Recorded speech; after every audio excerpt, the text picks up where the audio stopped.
Hey guys, what's up? It's Natasha. Welcome back to another video and welcome back to what's on the release radar for February. And this is essentially just a video where I talk about all the books that are releasing in February. I don't think this is all of them because naturally there's also always indie authors that are releasing books and they aren't always available on Goodreads. For those of you who want to know, I do use Goodreads as my main source for this. If I've used all the other book apps, I think I'd be sitting here for like ever. Yeah, I think Goodreads is my safest bet. But without any further ado, let's just jump right into the video.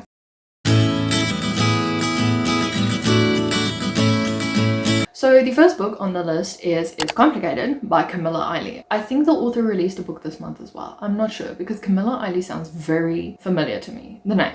Anyway, but this is about a girl who is pining after this guy. Unfortunately, he's getting married, so she decides to ask the best man to make their platonic relationship look more serious. But then she discovers that this best man is actually the sweetest guy alive, and going to the wedding of the guy you've been crushing on while fake dating the best man might make things complicated. It's really a book on my radar. It does sound pretty awesome. I have a speculation that she might fall eventually for the best man and realize that the groom isn't who she wanted. So that is my guess, but it looks fun and I love the cover. The next book is Bride by Annie Hazelwood, and I believe this is, I don't know, her first debut as like a fantasy romance kind of series, like a romantasy. And basically we follow a vampire and a werewolf. The vampire is sworn to marry the werewolf to keep on this age-old, I wouldn't say tradition, but basically it's like a historical peacekeeping thing they have between werewolves and vampires. So the vampire agrees to marry the werewolf, but she has plans of her own because she's not doing this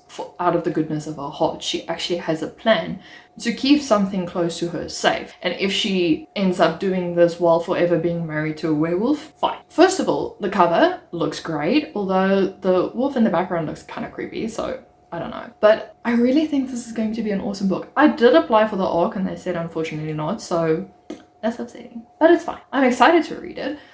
We'll see if I get to read it in February or whenever the price dials down on this book. The next book is Fangirl by Tessa Bailey, and here we follow a guy who is a golfer and who has been having bad luck with his golfing skills, so he throws in the towel and he's like, whatever. But while he was golfing on the sidelines, he got his biggest supporter, whose name's Joseph. And once he quits, she's like, did she make a mistake in believing that he can be good?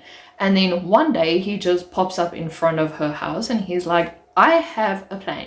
You can be my caddy, you can be my like supportive woman to see if I can win the championship. And they go on this golf tour and they spend nights together in hotel rooms, and she's like his fan woman during the day, and this just sparks a romance between them. It does sound interesting, and I recently realized that Tessa Bailey does write good romances. So this is definitely on my radar as well. The next one is The Catch by Amy Lee. In this book, we follow a brand influencer whose brand is on the brink of being null and void. So she goes to a small town fishing village, I believe in Canada, and she stays at this bed and breakfast that is manned by this very grumpy Canadian guy. And I just love this one piece where they said, Evan Whaler, who single-handedly disapproves the theory that Canadians are nice. And an accident happens and Evan is then confused as our main character Milani's fiance. So she agrees, and in an attempt to build family bridges because they have constant fights about the bed and breakfast,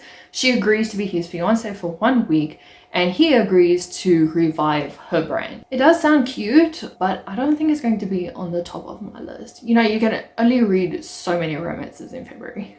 Essentially, you know what ends up being the moral of the story. Then we get Call of the Sea by Emily B. Rose, and this is a gender-bent The Little Mermaid tale. And we follow Kenna, who is forced to marry because the countries around them is on the brink of war, but she doesn't really want to marry anyone just for her crown. And unfortunately, there are like 5 suitors who all want to marry her, but there's one who looks like he doesn't want her for her crown or anything. He wants to marry her. I think because he likes her, loves her even. And then When she finally agrees to open up to him, he just disappears, which kind of leaves her marriage up in arms, like she was going to choose him, so who's she going to choose now? So determined to find him so that they can continue with their alliance of marriage and whatnot and all that, she follows him to a remote island and she discovers that he has been keeping secrets from everybody. The catchphrase here was, "It's a gender bent The Little Mermaid," and I adore The Little Mermaid, so I think I'm going to enjoy this one. The next book is Switch by Sarah Reddy. I think that's how you pronounce him. But basically we get two scientists, and one is married to her job, the other one is married to his job, his family and his friends, and they are polar opposites.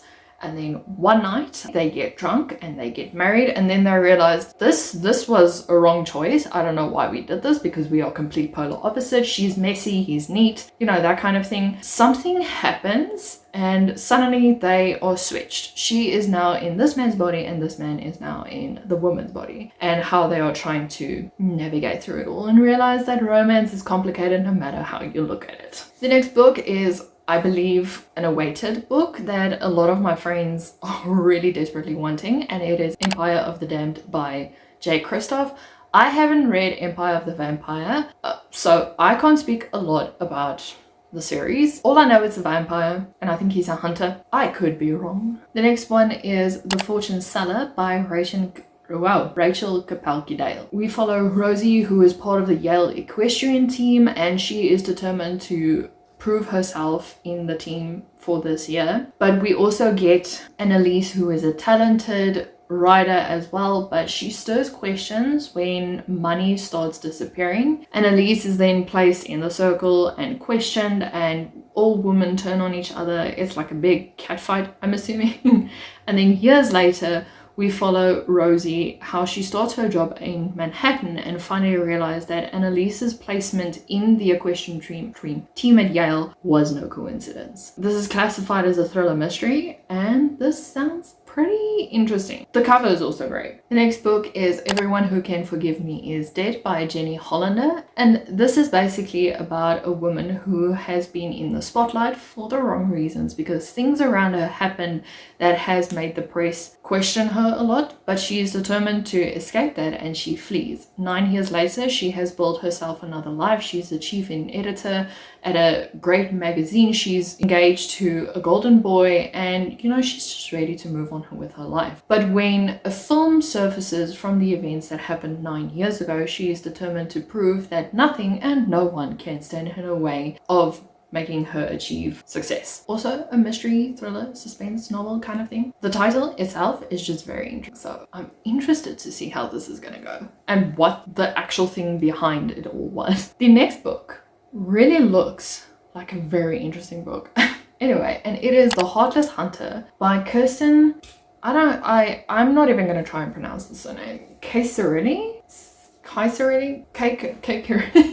Anyway, and it's basically a cat and mouse game between a witch and a witch hunter, and I feel like that's the only thing we need to know. I was going to read further into the detail, but when I saw that I was like, do I really need to know more about this? If you want, I'll have every book linked down below so you can go check out what their description is and everything. But for some books, I like to go in blind, as you all know by now. So I think with the cover being this beautiful and the fact that that is the intro to the description, I'm going to keep it at that, and it's also marked as one to read, so. The next book is an anthology, I'm assuming, from various different authors, and it's called 14 Days. It's the first week of lockdown in the Lower East Side of Manhattan, and a group of neighbors come together to start telling stories. As weeks pass, more and more neighbors who sometimes haven't even talked to each other start bringing food, and they chat, and you know, that array of stuff. Apparently it's a dazzling, heartwarming novel, and it says 14 Days reveals how beneath the horrible loss and suffering some communities manage to become strong. Some of the authors include Margaret Atwood, Douglas Preston, Emma Donoghue, Dave Eggers, John Grisham,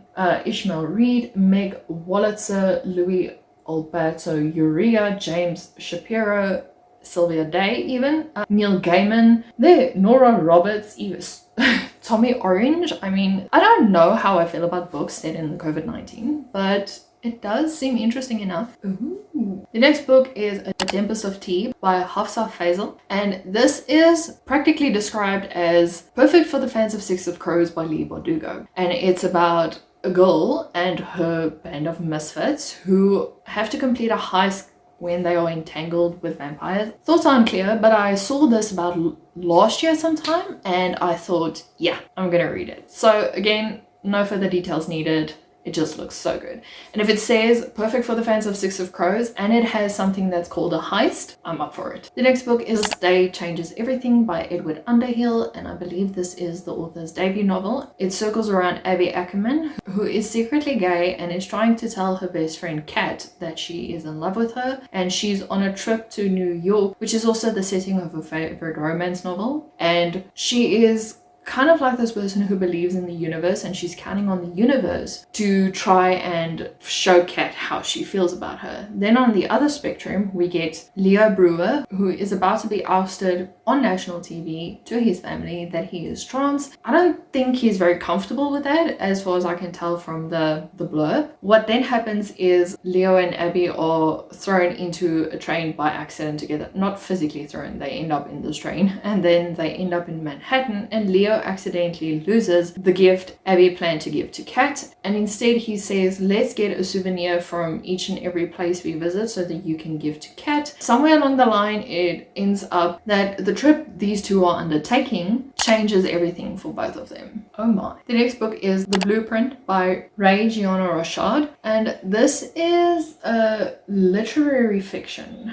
and kind of gives me dystopian vibes as well. Let me read you the blurb because I don't think I can even improve on what the blurb says. So it says, Soline Bonnet lives in Texas where choice no longer exists. An algorithm determines a black woman's occupation, spouse, and residence. She finds solace in penning the biography of Henriette, an ancestor who had been an enslaved concubine to a wealthy planter in the 1800s Louisiana. But history repeats itself when Soline, lonely and naive, finds herself entangled with Bastien Martin, a high-ranking government official. It does sound good. It really does. The next book is Start With a Slap by Serena Wise. And first of all, I want to say before all of you pull your face, this is a dark romance story. So how this starts is Ivy goes to her father-in-law to try and persuade him of something, but the first thing he says to her is take off your clothes, and before she can even utter no, I'm your daughter-in-law, things happen. And now while Ivy is not a cheater, she cannot deny the passion that she has for her father-in-law, and things just escalate from there. Can I just mention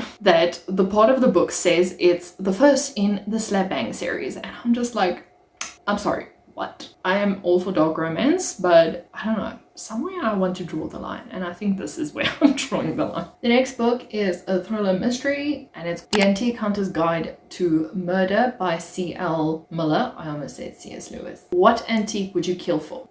None. I don't like antiques. But anyway, and we follow Freya Lockwood, who has been shocked to learn that Arthur Crockleford, which was once her mentor in a small English town, has now died under mysterious circumstances. Before she goes to the town, she receives a letter that he wrote before he died, asking her to investigate, and Freya has no choice but to go back to a world she vowed to leave behind. The next book is With a Little Luck by Marissa Mayer, and this is about a guy who, you know, he wants to keep low, he wants to host these weekly D&D games, and he just wants to enjoy life. And then he finds this 20-sided dice, and he discovers that luck is with him because every time he rolls it, something good happens to him. Then he loses the dice at a music festival, and his luck turns around. He struggles to reclaim his good fortune while fighting his very long buried feelings for his best friend. The only books I read by Marissa Mayer was the Lunar Chronicles, and I really enjoyed it, and I've heard great things about the Heartless and Gilded series as well, so I really want to dive into those, but this also sounds very cute. The next book is All the Twisted Glory by Tahereh Mafi. This is the third book in this Woven Kingdom series. I haven't read the first book, so I don't have a lot to say about it, besides the fact that this cover looks beautiful, and I would definitely buy this book just for the cover. Even the second book, the pink cover, It's so pretty. I like it. The next one is The Last One by Rachel Housel Hall. And it says The Witcher meets N.K. Jemisin, and this is about a person named Kai, and they want to live an ordinary life, but every time someone touches them, they lose a piece of their soul. So essentially, they are dying every day. And I believe this is just a character traversing through how to get rid of this curse. The next book is The Last Days of the Midnight Ramblers by Sarah Tomlinson, and this is basically perfect for the fans of Daisy Jones and the Six. And this is basically about the wife of one of the trio from the Midnight Ramblers, how she wants to create a memoir to explain how exactly the band fell out and what happened to the band's founder Mel, as well as her husband, because he died while they were still a band. This band was in the 60s, so it's also kind of like a historical fiction, or basically the feels you got from Daisy Jones and the Six. This is what I get from this book as well. Even the cover screams, yeah, gives me the same vibes, basically. It does look good, and I really want to read it, so I'm adding it to my want to read list. The next is I Hope This Doesn't Find You by Anne Liang, and this is basically a mesh between Never Have I Ever and the series To All the Boys. And this is basically about a very popular girl who has never had a fight with anyone in her class. She's like the class valedictorian. She's just this nice kind of woman, but behind closed doors, she creates draft emails about all the people she dislikes and what she thinks of them. But she does this freely because she knows it's never going to get out. So she types whatever's in her heart. And unfortunately, due to mysterious circumstances, we don't know if she has a sister or whatever. But anyway, due to mysterious circumstances, her emails go out. And now everyone in school knows what she actually feels about them, or how she actually feels about them. And they are not afraid to tell her what they feel about her. Except for one person who she really despises, and it's her co-captain, Julius. And he seems like he's more intrigued and kind of like thankful towards her because she just speaks her mind. Love story. It sounds cute. The next book is Original Sins by Erin Young, and this is a Riley Fisher detective series, and basically we follow Riley Fisher, who is trying to find a serial killer who is targeting women in Iowa, and then she's also trying to solve a case where one of the senators are being targeted by someone who wants them dead. As Rachel tries to solve this case with the kidnapper, she discovers that the plot against the senator might be linked to this kidnapper they call the Sin Eater. It does sound pretty interesting, and I like a good thriller, so I think I'm putting this on my want to read list as well. The next book is Amazing Octopus by Michael Stavari, and this is basically an interactive kind of book, I believe especially for young children, of exploring the anatomy of an octopus and everything. It's classified as non-fiction, nature, and science. The next book is Sunny Makes Her Case by Jennifer L. Holm. This is basically just a graphic novel about Sunny, who finds herself in the spotlight unlike any other. This is the 5th book in the series, and I haven't seen the first to the 4th book, so I don't want to say a lot, but if you are into graphic novels, this might be for you. The next book is Infinity Alchemist by Kaysen Callender, a boy who wants to be part of an alchemist group, and there's like it's like a sorority where only a few people can practice, or if you are admitted into this school, can I say, you are then allowed to practice alchemy, but it's against the law if you are not part of this society. So basically Ashwoods applies for a position, but he is then rejected, so he then decides to apply for the groundskeeper position, which makes him study alchemy in secret. Then Ramsay Thorne discovers his secret, and he's afraid that she's going to reveal his practices, but she decides that she's going to rope him into a plan where she wants to steal a very sacred book, and it's called the Book of Source. And slowly but surely Ash discovers that whatever Ramsay wanted for them is far more dangerous than what he expected. And this book really sounds cool. I like the cover, it looks intriguing, so I might give it a go if I ever see it, and if I ever get to my TBR. Anyway, too much books on my TBR, too little time. The next and the last book is The Boyfriend by Michelle Francis. And this book basically follows a woman who is almost in her 30s. She's living a great life, she's living an amazing life, but there's just one thing missing. She's missing a relationship. Then Amy comes around to a serious fall and she discovers that about 6 weeks of her memory is just missing, and she has no recollection of that, especially not the recollection that a doctor has swept her off her feet and just charmed his way into her heart. Dr. Jack Stewart sounds like a very charming man. He sweeps everyone off their feet when they meet him. They just love him, but something about him makes Amy wary of him, especially about the fact that she cannot remember him at all. She starts wondering if whatever happened in her life and their relationship is actually true. This is a psychological thriller, something that also reminds me of this movie because I don't know, that was just a mess of a movie, but anyway, and I'm very intrigued in seeing how this one plays out. But anyway, that concludes today's video. I really hope you guys enjoyed it. Tell me down below which one you were excited for. There's a lot that I added to my want to read list. I'm tired now and I'm going to go get a drink. Okay, bye.